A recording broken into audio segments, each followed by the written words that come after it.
Sebelum kalian menonton video ini, silahkan subscribe dan nyalakan tombol loncengnya ya. Terima kasih.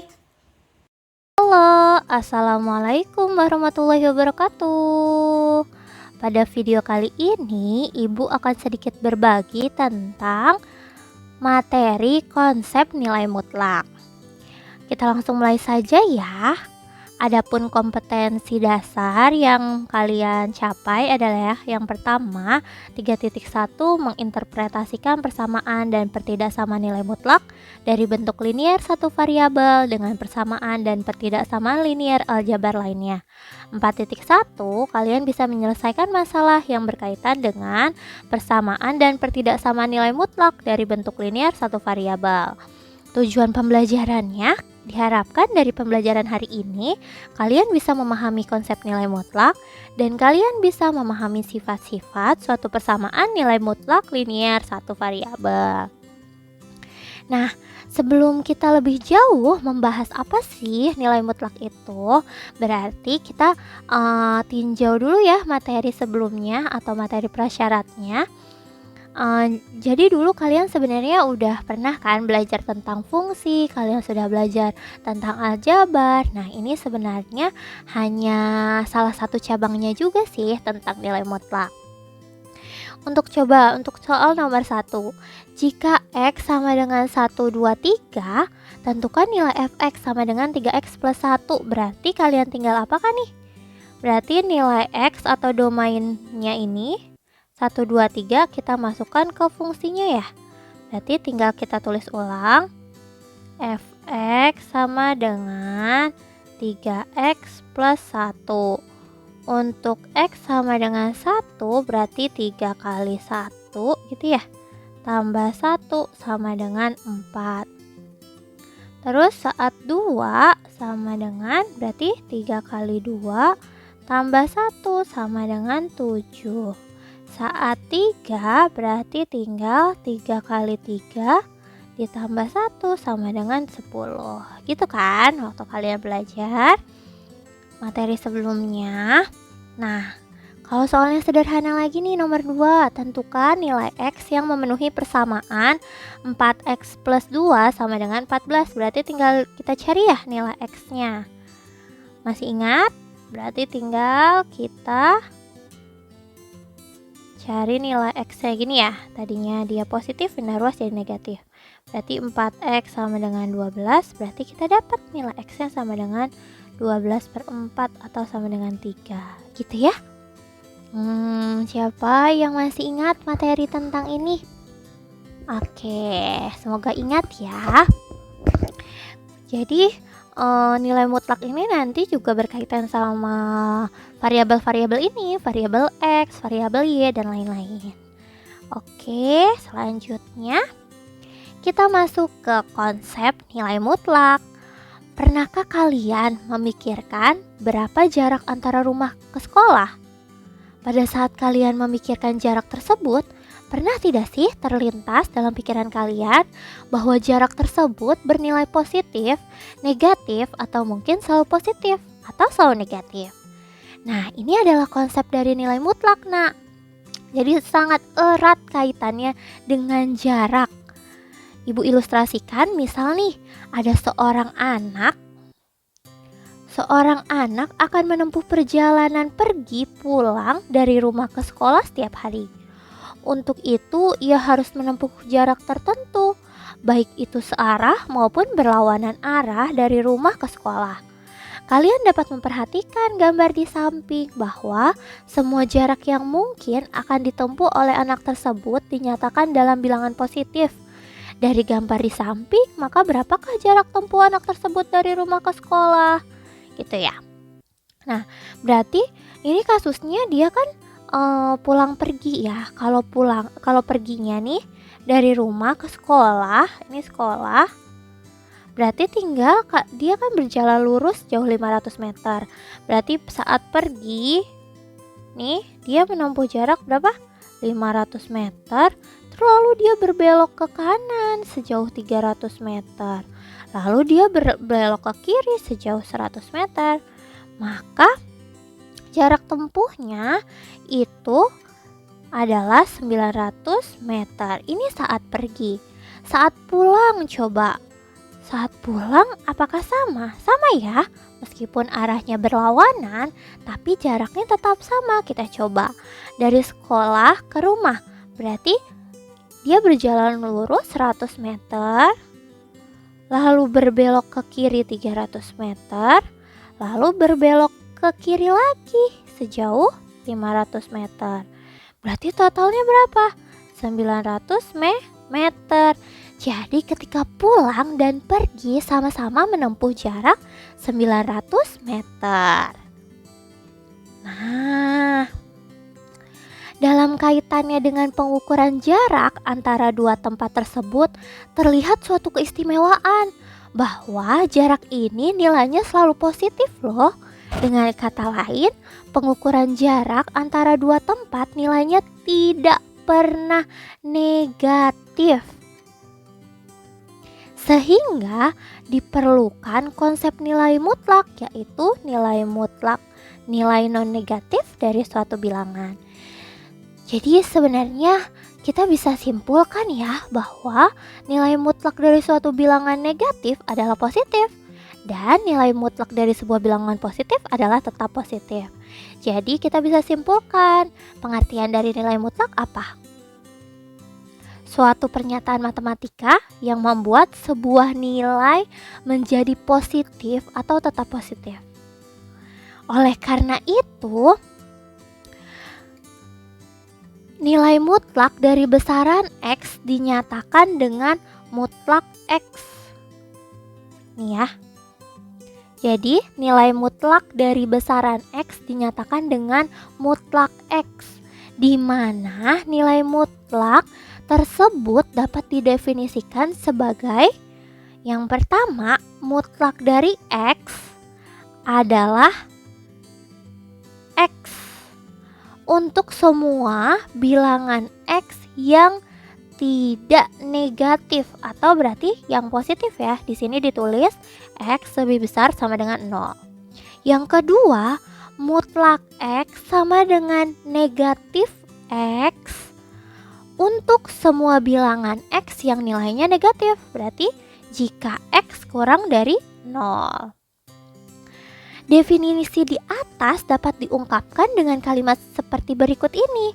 Nilai mutlak suatu bilangan positif atau 0 adalah bilangan itu sendiri, sedangkan nilai mutlak dari suatu bilangan negatif adalah lawan dari bilangan negatif itu. Sebagai contoh misal, ada soal mutlak 5, berarti jawabannya berapa? 5. Itu ya, karena apa? Karena 5 lebih besar dari 0, maka 5 adalah bilangan positif. Saat ada soal misal negatif mutlak dari negatif 3, hasilnya berapa? Hasilnya adalah 3 ya. Kenapa? Karena yang tadi sudah Ibu jelaskan bahwa nilai mutlak ini erat kaitannya dengan konsep jarak. Jadi yang tadi sudah kita ketahui bahwa meskipun dia belok kanan, meskipun belok kiri, mundur ataupun maju, jarak akan tetap positif, tidak mungkin negatif gitu ya. Jadi diingat-ingat lagi, definisi nilai mutlak adalah suatu pernyataan matematika yang membuat sebuah nilai menjadi positif atau tetap positif. Jadi nilainya tetap positif gitu ya. Next, selanjutnya itu adalah tentang grafik fungsi nilai mutlak.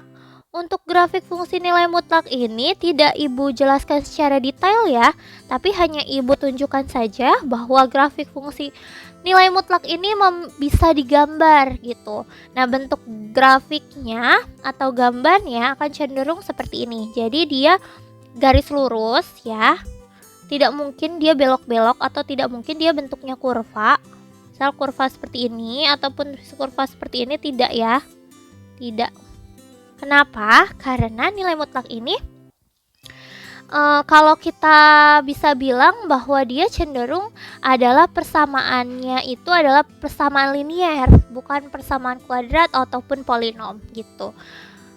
Jadi dia grafiknya tidak mungkin berbentuk kurva yang melengkung, pasti garis lurus gitu ya. Next. Nah, selanjutnya kita mau mengerjakan contoh soal nih, kita kerjakan sama-sama ya. Jadi ada soal misal tentukan mutlak dari min 2x plus 5 untuk x bilangan real dengan menggunakan definisi nilai mutlak. Ayo, tadi masih ingat nggak definisi nilai mutlak? Apa? Mutlak x itu dia bisa dalam dua keadaan, saat x positif ketika x-nya lebih besar sama dengan 0, dan ketika dia negatif ketika dia x-nya kurang dari 0 gitu ya. Ini definisi yang wajib kita ingat dalam nilai mutlak. Jadi kita bisa mengerjakan semua soalnya dengan konsep nilai mutlak ini gitu ya. Nah, untuk persoalan nomor 1 berarti tinggal kita kerjakan nih. Tinggal kita tulis dulu ya. Berarti mutlak dari min 2x plus 5 akan ada dua keadaan ya. Saat positif berarti dia lagi nih tinggal ditulis.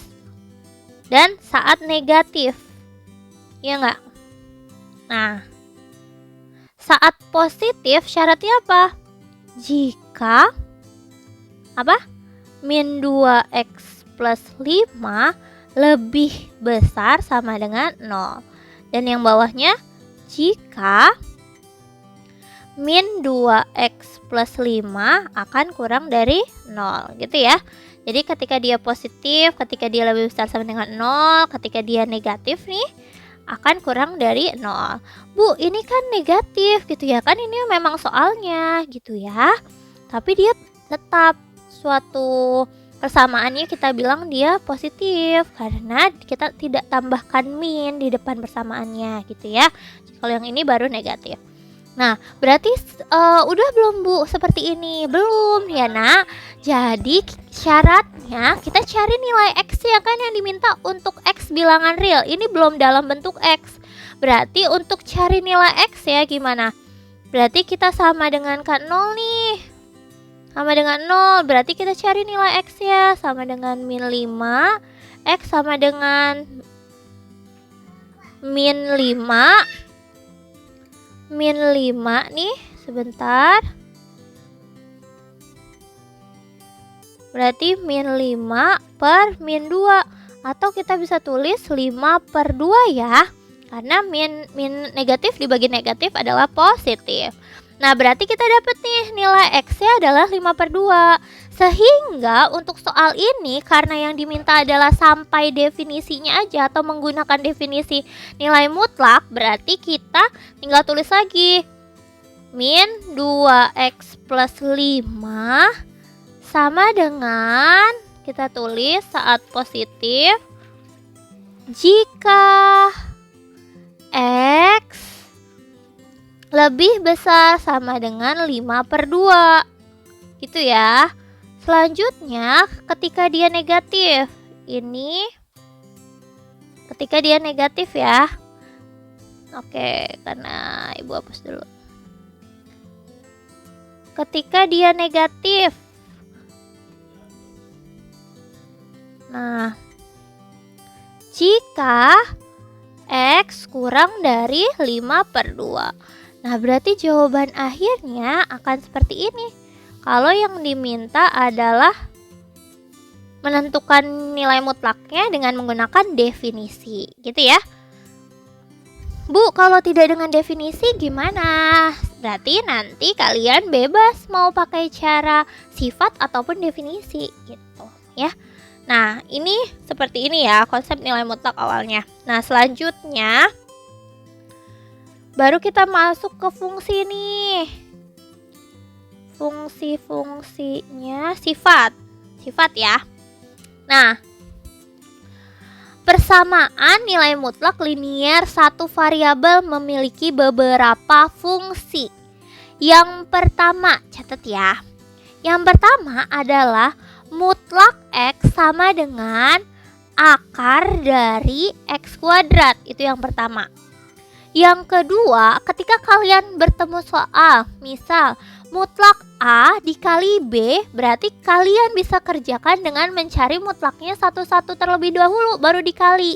Berarti mutlak A dikali mutlak B, itu yang kedua sifatnya. Yang ketiga, ketika ada soal mutlak dari A per B, kalian bisa selesaikan dengan cara mutlak A dicari dulu, baru dibagi dengan mutlak B, dengan syarat B tidak sama dengan 0. Gitu ya. Yang keempat, mutlak A ditambah B, berarti kalian bisa juga cari dengan mutlak B ditambah A, karena dia sifatnya komutatif. Gitu ya. Berlaku juga untuk pengurangan. Jika kalian ketemu soal mutlak A dikurang B, kalian bisa selesaikan juga dengan cara mutlak B dikurang A. Seperti itu ya.